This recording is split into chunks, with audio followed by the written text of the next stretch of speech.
You're tuned to Once Upon a Fairy Tale.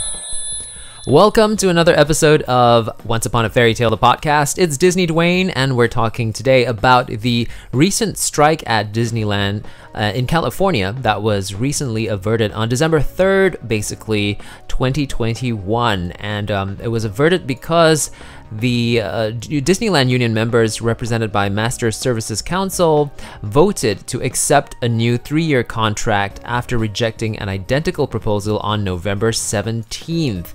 I will be putting a lot of details into the video description as well if you're listening in from YouTube or watching it there. But if you're listening to this on a podcast streaming service, then you can head on over to the Disney Dwayne YouTube channel to find out more. And while you're there, also please subscribe. Well, in Singapore, basically, I'm from Singapore, you know, it's quite an unheard of thing. I mean, basically, you cannot strike because you're as good as having lost your job if you do that. So, you know, as a Singaporean, it's pretty shocking to be hearing about how people go on strike.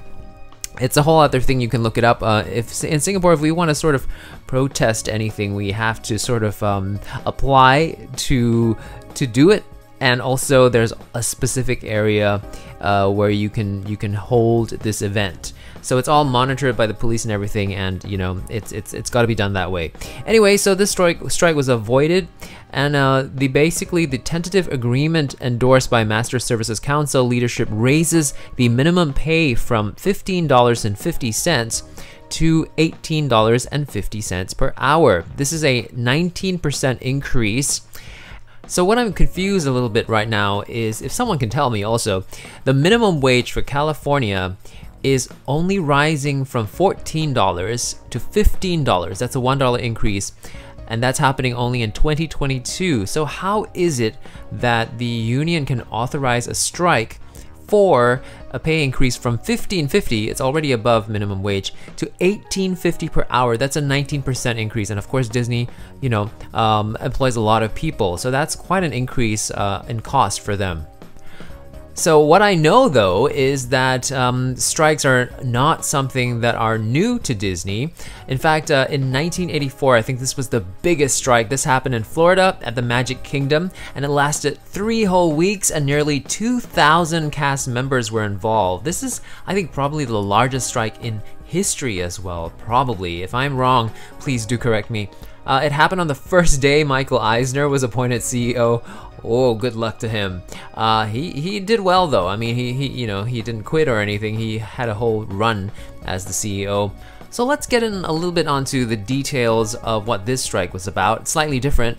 The company Disney basically wanted a 2-year wage freeze, no health insurance benefits for part-time workers, and the freedom to outsource jobs. And basically Disney got their 2-year freeze, but health benefits were afforded to part-time workers with a 20-hour work requirement over 5 days met, and also outsourced jobs were limited to only 10%. So as you may have guessed, this for sure led to a tear in the relationship between management and workers. In fact, it lasted for about 5 years before it began to slowly repair. Lots of full-time positions were being laid off. But then after a while, you know, some workers eventually took up managerial positions, and it sort of like repaired itself up to today. Now, there was another strike following that strike on June 24th, 1998, and this happened at yet another Disneyland. This was the one in Paris, and there were 55 employees requesting a reclassification of job title. So basically, Mickey Mouse, Donald Duck, and other Walt Disney friends of, or characters as costume performers, voted actually to continue a strike over pay and conditions.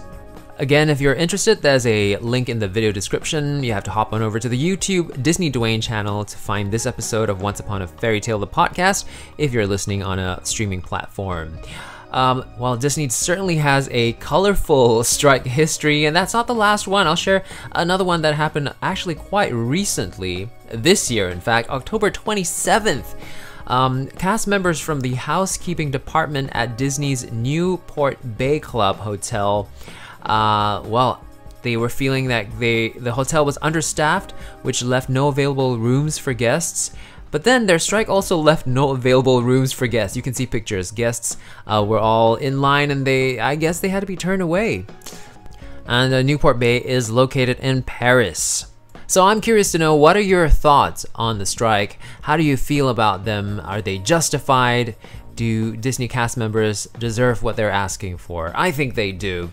In any case, don't let me influence your decision. Leave some feedback in the comments section, and of course, subscribe to the YouTube channel Disney Dwayne if you haven't, and follow this podcast as well. Till the next episode, take care.